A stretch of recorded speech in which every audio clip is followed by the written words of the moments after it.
लोकसभा निवडणुकीच्या पार्श्वभूमीवरती आपण विविध मतदारसंघांमध्ये जाऊन तिथल्या नागरिकांशी बातचीत करतोय, त्यांच्या काय समस्या आहेत, त्यांच्या काय अपेक्षा आहेत हे जाणून घेतोय। आणि जेव्हा जेव्हा आपण पुणेकरांशी संवाद साधलाय त्यांच्यामधून एक कॉमन अशी समस्या आपल्याला समोर आली आहे। प्रामुख्याने एकच समस्येवरती बोलताना पुणेकर जास्त पाहायला मिळतात, तीच म्हणजे ट्रॅफिकची समस्या। आणि याच ट्रॅफिकपासून कुठेतरी वाचण्यासाठी पुणेकर पीएमपीएलचा सहारा घेतात। अनेक वर्षांपासून पीएमपीएल बस ज्या आहेत त्या पुणेकरांची जीवनदायिनी ठरत आहेत। दररोज लाखो प्रवासी पीएमपीएलने प्रवास करतात, त्यामुळे या प्रवाशांच्या नेमक्या काय समस्या आहेत, पीएमपीएलची सध्या खूप वेगवेगळ्या समस्या आहेत, त्या काय आहेत नेमक्या, हेच सगळं आज आपण जाणून घेणार आहोत।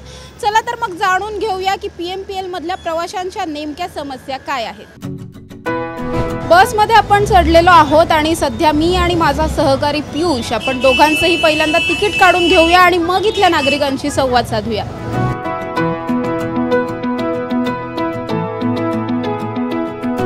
नागरिकांशी आपण संवाद साधणार आहोत, त्यांच्या समस्या जाणून घेणार आहोत। आजोबा, तुम्ही किती वर्ष झालं बसनी प्रवास करताय? आम्ही 50-60 वर्ष झाली। आता सध्या तुम्ही इतके वर्ष प्रवास करताय, तुम्ही वेगवेगळ्या टप्पे पाहिले असतील, पुण्यामधला विकास पाहिला असेल, तर आता काय वाटतात, समस्या काय आहेत पुण्यातल्या नेमक्या? आता काही पब्लिक जास्ती वाढलेले त्रास लय होतात। आमचे लोकांचा वयस्कर लोकांचा लय त्रास होतात। काय अनुकूल करत नाही, काय नाही, कसा बी जायची कसा बी यायची, असा तर आमचे हाल होतात लय। दुसरे आधी बसचा प्रवास थोडा चांगला होता असं वाटतं का? काय चांगलं होत नाही ते बस प्रवासी कशी गर्दी असते जास्ती, तिला तर काय बोलायची आपण। पब्लिक जास्ती झालेली तिला काय बोलायचं येतच नाही। बाकी काय समस्या जाणवतात तुम्हाला तुमच्या आयुष्यात? तुम्ही जिथे कुठे राहत असाल त्या भागामध्ये काय समस्या आहे? सगळ्याकडे एवढाच आहे। कुठं राहताना आपण कोथरूडला राहतो तिकडे बी एवढाच आहे, इकडे बी एवढाच आहे। पुण्यात सध्या इलेक्शन चालू आहेत, 3 उमेदवार आहेत, काय वाटतं तुम्हाला जे कोणी निवडून येतील त्यांनी काय काम करायला पाहिजे पुणेकरांसाठी? चांगली लोक आल्यानंतर चांगली संसद होईल, मग चांगली लोक नाही आल्यानंतर असाच होणार आहे। परत बी तसंच आहे ना, तसंच होणार, दुसरी काही नाही। मग तुम्ही कुणाला पाठिंबा देताय का? तुमच्या कोणी आवडीचा उमेदवार आहे का? आमची अशी काही नाही, आमची मनाला काय आहे ते करून आपण मोकळं होणार। पण काय खासदाराने काय काम करावं असं वाटतंय तुम्हाला? तसा विकास काय करावा? तसं आपण जास्ती काय जाणत नाही, आपला मनाने सारखं आपण गरीब लोकांना जास्तीत जास्ती आहे ना, गरीब लोकांचा एक शेतकरीचा हे अनुकूल होईल सारखा सरकार पाहिजे, दुसरं काही नाही। कशी आज उद्या ना गरीब लोकांचा एक शेतकरीचा लय तकलीफ आहे, दुसरं काही नाही। एवढा आपण बोलू शकतो, दुसरं काही नाही। नक्कीच आपण नागरिकांशी बोलतोय, आणखी काही नागरिक आहेत त्यांच्याशी सुद्धा बोलणार आहोत आपण। दादा, काय सांगाल, किती वर्ष तुम्ही बसने प्रवास करताय? Ma'am actually I am from to Nashik. तो पुण्यात तुम्ही आलाय, तुम्हाला काय पुण्यात कसं वाटतंय, वातावरण कसं? एक नंबर आहे, एक नंबर आहे। सध्या इलेक्शन्स चालू आहे, तुमच्याकडे पण इलेक्शन्स असतील, कसं वाटतं आता सध्या कुणाचं वारं आहे महाराष्ट्रामध्ये? महाराष्ट्रामध्ये काँग्रेस पार्टी, काँग्रेस पार्टी। पण कुठल्या म्हणजे महाविकास आघाडी किंवा महायुती असं कुणाचं वारं पाहायला मिळतंय किंवा कुठले उमेदवार चर्चेत आहेत असं वाटतंय? काँग्रेस आहे। काँग्रेस येईल असं वाटतंय। हां, का असं वाटतंय पण? बस मला असं वाटतंय फक्त। नक्कीच नागरिकांशी आपण बोलतोय, आणखीन काही नागरिक मागे सुद्धा आहेत, त्यांच्याशी सुद्धा बोलणार आहोत। आजी, तुम्ही किती वर्ष बसनी प्रवास करताय? भरपूर वर्ष करते। आता काय समस्या जाणवतात आधीपेक्षा वेगळ्या? नाही, बस असते व्यवस्थित, जायला मिळतं। ट्रॅफिक वगैरे वाढलंय पुण्यामधलं, याचं तर काय? ट्रॉफिकचं थोडंफार बस अडकणारच की। आधी किती वेळ लागायचं तुम्हाला घरी पोहोचायला, आता जास्त वेळ लागतो का ट्रॅफिकमुळे वगैरे? नाही तसं काय नाही, एक 15-20 मिनिटाचा फरक पडतो। आणि ट्रॉफिक नसेल, सकाळच्या बसने गेले तर फास्टमध्ये वेळेत जातो, त्याच्याही लवकर जातो। फक्त ट्रॉफिक असलं तर थोडा वेळ होणारच ना। बाकी तुम्ही आता पुण्यात राहताय, किती वर्ष पुण्यामध्ये आहात तुम्ही? पुण्यात भरपूर वर्ष झालं, 90 वर्ष झालं पुण्यात आहे आम्ही। हो। म्हणजे तुम्ही पुण्याचा पूर्ण विकास पाहिला असेल एवढ्या वर्षांमध्ये, काय सध्या पुणेकरांच्या समस्या वाटतात तुम्हाला? काय नाही, सगळं व्यवस्थित वाटतं। काय आमचे नगरसेवक चांगले आहेत, सगळं चांगले आहेत, काही पडलं गरज पडले कामं करतात आमचे। बरं, आता खासदारकीचे इलेक्शन्स लागलेले आहेत, 3 उमेदवार आहेत, काय वाटतं तुम्हाला खासदाराने काय विकास करायला पाहिजे पुणेकरांचा? आता आमचे तर नगर दंगेकर साहेब सगळंच करतात, त्यामुळे इतर लोकांचं मी काय बोलणार ना। तुम्ही दंगेकरांना पाठिंबा देताय थोडक्यात? आमचे दंगेकर, पूर्ण दंगेकर। का असं वाटतं, काय त्यांनी? काय ते आमचे सगळे कामं करतात, कधी गेले की परत आम्हाला यावं नाही लागत, कुठलंही काम असेल तर ते करतात। आणि कोरोनाच्या काळात तर आम्हाला दंगेकरनी भरपूर सहकार्य केलेले। बाकीचे दोन्ही उमेदवार आले होते का तुमच्याकडे सध्या नाही एक करायला वगैरे? येत असतील, पण आम्ही कुठं बाहेर गेलो असेल तर त्यावेळेत काही सांगू शकत नाही. काकू तुम्ही काय सांगाल, तुम्ही किती वर्ष प्रवास करताय? मी तिकडची मुंबईची, पालघर जिल्हावाडा. अच्छा, सध्या इलेक्शन चालू आहेत राज्यभरातच, मुंबईच्या सुद्धा इलेक्शन्स बाकी आहेत. कुणाचं वारं जास्त आहे असं वाटतंय राज्यात? आता एवढं काय मला याच्यात इंटरेस्ट नाही आहे, म्हणजे मी कसं घरगुती हे करते ना, व्यवसाय दुकान वगैरे सांभाळते, त्याच्यामुळे एवढं हे नाही करत मी त्याच्यात. व्यवसाय करताय तुम्ही, व्यवसायात पण सध्या खूप जास्त समस्या आहेत, महागाई वाढली आहे, काय बोलाल यावर? त्याच्यामुळे धंद्यावर पण नुकसान होते ना, कारण महागाई झाल्यामुळे लोक हल्ली माल पण घ्यायला बघत नाही ना. काय वाटतं काकू, महागाई वाढली आहे का? आता सगळंच महाग झालंय ना गं, काय स्वस्त आहे सांगे, सगळंच महाग आहे. मग येणारे जे कोणी खासदार आहेत त्यांनी काय काम करावं असं वाटतं तुम्हाला? सेवा जरा थोडंफार स्वस्त करावं सगळं, शाळेंच्या फिया, सिलेंडर, आता हे काय घरगुती आहे. सिलेंडरचे वगैरे भाव आता त्यांनी जरा कमी करायला पाहिजे, वाढलेलेच आहेत ना. बजेट बसत नाही महिन्याचं काही काही जणांचं, असं होतंय ना. बजेट बिघडलंय, नक्कीच बजेट बिघडलेलं आहे सध्या. मग काय वाटतं, महिन्याचं कसं आपलं बजेट बसत नाही ना एवढं. आता घरात एवढी सगळी आपली फॅमिली असते, एकत्र फॅमिली असल्यामुळे ते बजेट बसत नाही ना, धंदा नाही त्याच्यामुळे. बरोबर. मग तुम्हाला काय वाटतंय, कोणाचं सरकार आलं तर थोडीशी महागाई कमी होईल किंवा काय? शकत नाही ते, काय सांगू शकत नाही. नक्कीच आपण काकूंशी बोलतोय. काकू म्हणतायत की महागाई खूप मोठ्या प्रमाणात वाढलेली आहे आणि महागाईचाच मुद्दा सध्या गृहिणींच्या खूप जवळचा आहे, त्यामुळे सगळ्याच गृहिणी या महागाईवरती जास्त बोलताना दिसत आहेत. आपण बघतोय की इथे आणखीन काही नागरिक आहेत, त्यांच्याशी सुद्धा बोलणार आहोत. दादा, कुठून आहात तुम्ही? यूपी, उत्तर प्रदेश. कुठून आहात? उत्तर प्रदेश. उत्तर प्रदेश. इलेक्शन चल रहा है अभी, हो गई हो, आपके यहाँ पे हो गया, आपने वोट किया क्या? नहीं वोट नहीं किया, इधर पुणे में थे हम. तो क्या लग रहा है अभी देश में क्या चल रहा है, कौन आएगा जीत के, ऐसे लग रहा है आपको? अभी यूपी में तो है सीट जो 80 है, 80 में से 35 बीजेपी की है और मान लो कि 25 समाजवादी पार्टी की है, और बेरोजगारी को लेकर मुद्दा है उत्तर प्रदेश में. क्या है मतलब हमने सोचा था सरकार कुछ आएगी तो चेंजिंग मिलेगा, मतलब कार्य में काम में कोई चेंजिंग नहीं हुई है उत्तर प्रदेश में.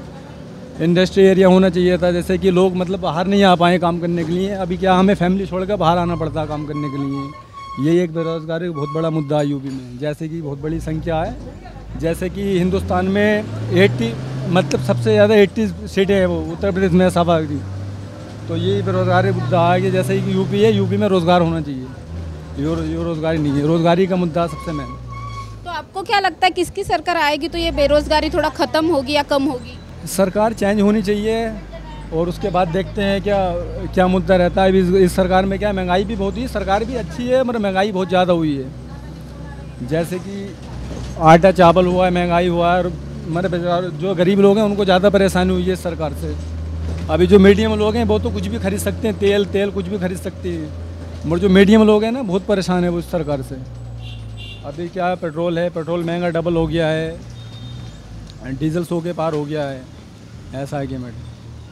नक्कीच आपण पाहतोय की हे जे प्रवासी आहेत हे दादा उत्तर प्रदेशवरून आहेत आणि त्यांनी खरं तर मतदानसुद्धा केलेलं नाही आहे. मतदान हा आपला मूलभूत हक्क आहे, अधिकार आहे, कर्तव्य आहे जे आपण बजावायलाच हवं. जर आपण मतदान नाही केलं तर आपण कुठल्याही सरकारवरती टीका करण्याचा सुद्धा आपल्याला अधिकार नसतो. तर या दादांना मात्र त्यांच्या कामामुळे मतदान करायला मिळालेलं नाही आहे. मात्र पुण्याचं इलेक्शन बाकी आहे. मी सर्व आत्ताचे जे नागरिक मला पाहतायत सर्व प्रेक्षकांना विनंती करते की तुम्ही नक्की मतदान करा. आणखी काही लोक आहेत त्यांच्याशी सुद्धा बोलणार आहोत. दादा, तुम्ही कुठून आहात? मी कोंडवा. किती वर्ष प्रवास करताय बसने? मी 5-6 वर्ष झाले. आणि काय आता पुण्यातल्या समस्या जाणवतात? युवा आहात तुम्ही, तरुण म्हणून काय समस्या आहे? तरुण म्हणून बेरोजगारी खूप वाढली आहे सध्या, आणि म्हणजे पेमेंट वगैरे पण व्यवस्थित असं भेटत नाही कुठं, नाही का. त्याच्यामुळं बाकी तर काय अजून. मग काय वाटतं तुम्हाला, पुण्यात सध्या कुणाची हवा जास्त आहे? 3 उमेदवार. 3 उमेदवार असले तरी कुणाची हवा असले तरी कोणी कोणत्या पण पक्षात जाते. त्याच्यामुळे वोटिंग करायची तर माझी तर इच्छाच होत नाही आहे खरं म्हणजे, नाही का. कारण ज्याला निवडून देतोय तो दुसऱ्या पक्षात जातोय, समजत सुद्धा नाही कोण कुठं जातोय, कोण काय करतं. त्याच्यामुळे खूप कन्फ्युजन झालंय मतदार. कन्फ्युजन तर होतंयच, पण निवडून कोणासाठी देतो आणि ते कुठं जातात हा खूप मोठा म्हणजे प्रश्न निर्माण होतोय, नाही का. तुम्हाला जर पुणेकरांना काही आवाहन करायचं झालं तर काय आवाहन कराल? काय आता त्यांना उमेदवारांना एकच सांगणार बा, तुम्ही ज्या पक्षातून निवडून आला त्याच पक्षात राहा, दुसरं काय सांगणार. आता आपण सांगणारे कोण पण एक वोटर म्हणून तर सांगितलं पण पाहिजे ना, कारण आपण त्यांना वोटिंग पक्षामुळे निवडून दिलेलं असतं, पण ते पक्ष सोडून जातात ना. त्यासाठी काय वोटिंग करणं बरोबर नाही असं मला तरी वाटतं आता. कारण वोटिंग तर केलंच पाहिजे, अधिकार आहे आपला, पण काय अधिकाराचा काय उपयोगच नाही, त्याचा फायदा पण काय होत नाही ना, हा विषय. पुण्यात सध्या जे कोणी खासदार निवडून येतील त्यांनी काय काम करावं असं वाटतं? आता काम करावं किती वाटलं तरी, आपल्याला जरी वाटलं तरी त्यांनी केलं पाहिजे ना, हा विषय. काय वाटतंय कोणाचं सरकार आलं तर काम करतील? सरकार कोणाचंही आलं तरी काम होणारच नाही आहेत. कोणाचंही सरकार येऊ द्या, जे सरकार येते ते त्यांचंच बघतंय, त्यांचंच पाहतंय नाही का, असं विषय. जनतेसाठी कोणताही म्हणजे उमेदवार निवडून आला तर जनतेसेवेसाठी कधी केलेच नाही ना. ज्याला सेवा करायची त्याला पक्षाची गरजच नाही आहे, असं पण मला म्हणायचं आहे. नक्कीच आपण पाहतोय की नागरिकांमध्ये खूप जास्त प्रमाणात उदासीनता असल्याचं दिसून येतंय. आम्हाला मतदानच करायचं नाही, ज्यांना मतदान करतोय ते नेते पक्ष बदलत आहेत, अशा प्रकारच्या तरुणांच्या भूमिका आहे. त्यामुळे ही खरंच खूप गंभीर बाब आहे की देशातला जो तरुण आहे तो कुठेतरी राजकारणापासून भरकटला जातोय, राजकारणामध्ये इंटरेस्टच तरुणांना राहिलेला नाही आहे, आणि ही खरं तर खूपच दुर्दैवाची गोष्ट आहे.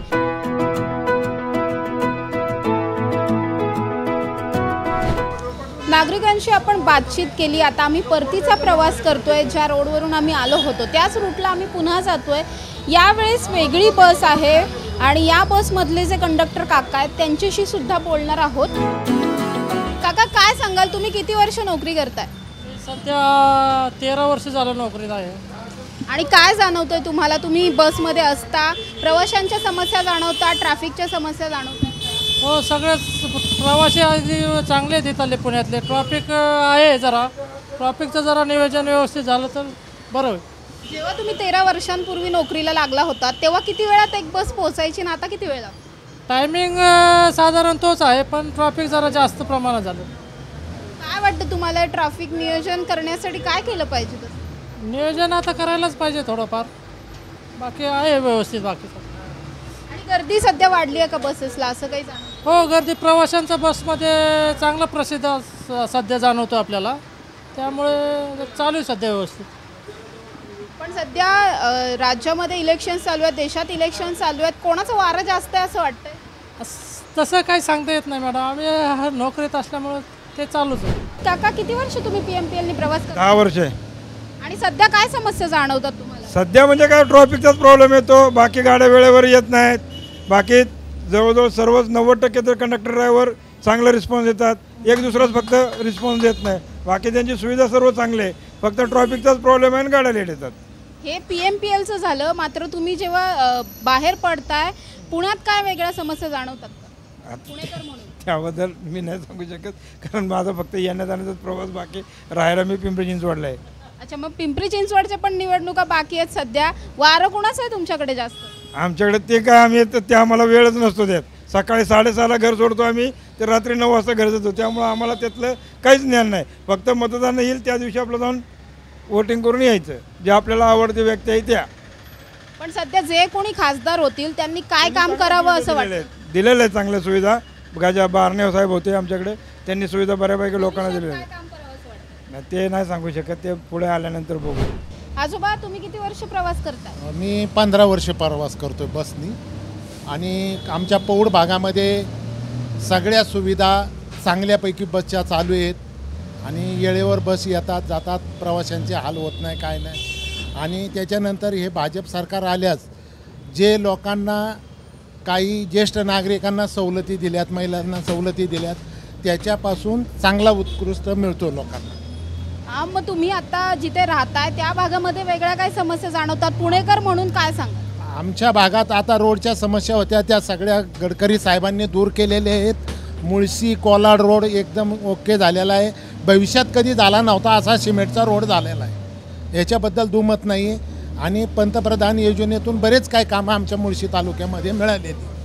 सध्या निवडणुका चालू आहेत, तुम्हाला काय वाटतंय पुण्यात हवा कोणाची जास्त आहे? आता तसं मोदी साहेबांचीच हवा जास्त आहे. आता भविष्यात काय होईल ते लोकांच्या हातात आहे, जनतेच्या हातात आहे, आपल्या हातात काहीच नाही.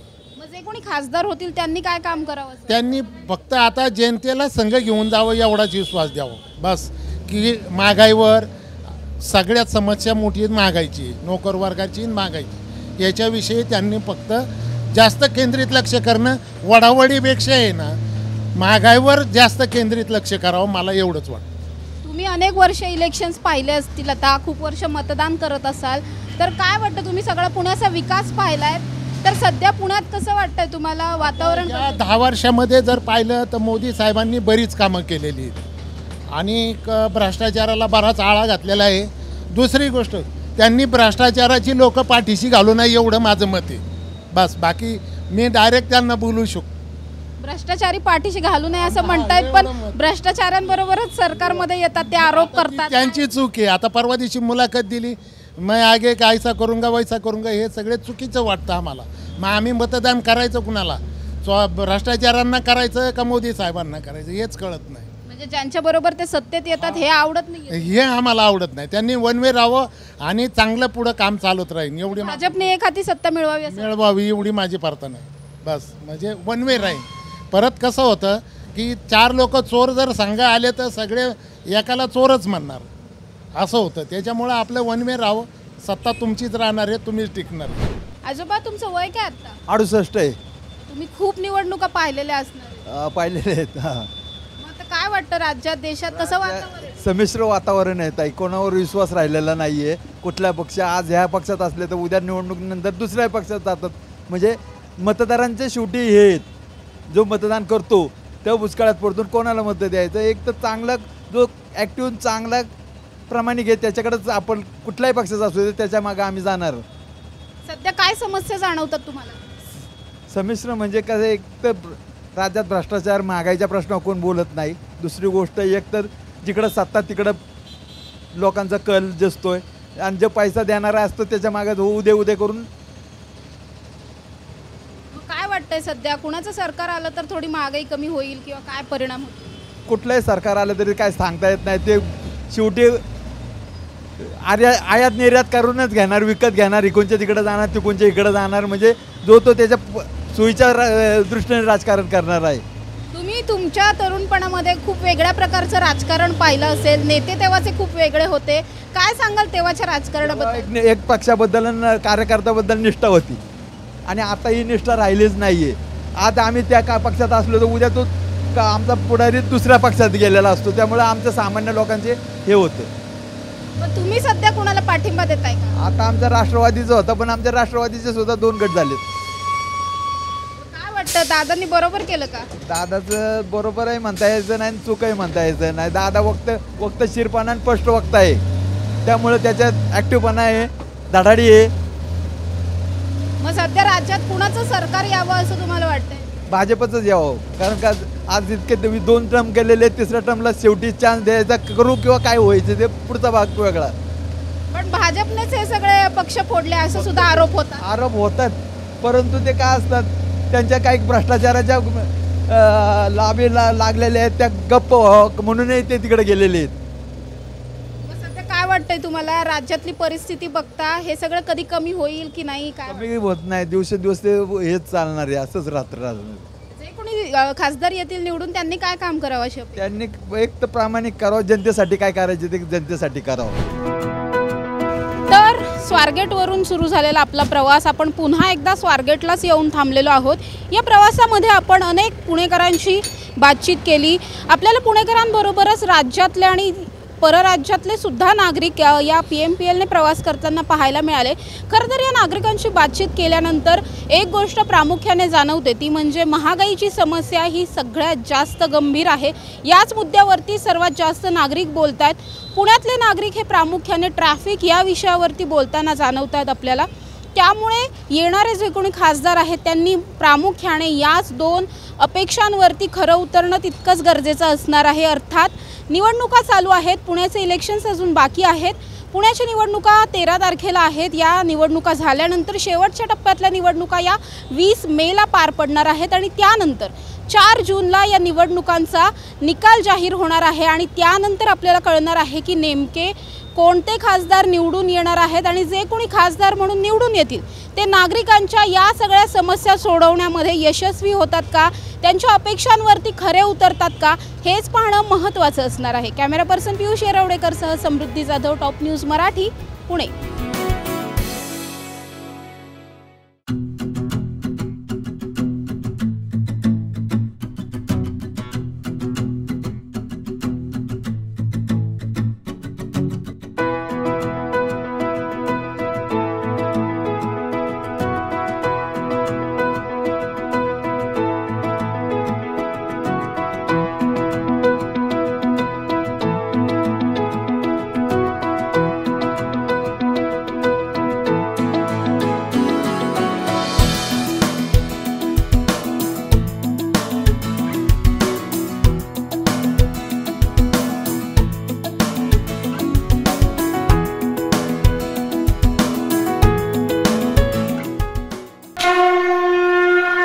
जय भोलेनाथ, जय जय भोलेनाथ. गुरुकृपा ट्रॅव्हल्सची सुनियोजित टूर. उत्तराखंड चारधाम दर्शन यात्रा. पुणे ते दिल्ली, दिल्ली ते चारधाम आणि दिल्ली ते Pune.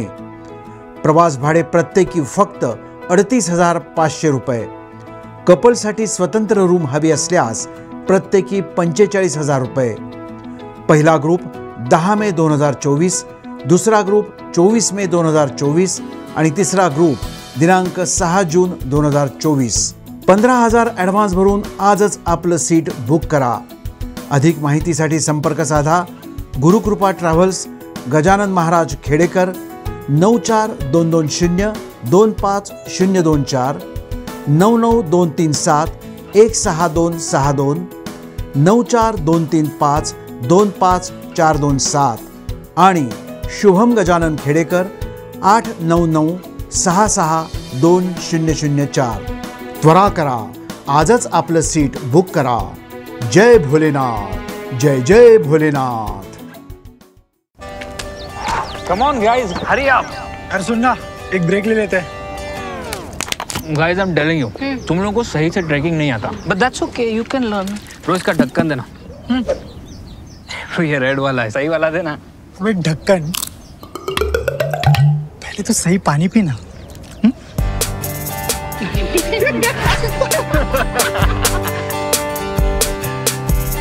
Manikchand Oxyrich, proudly Indian.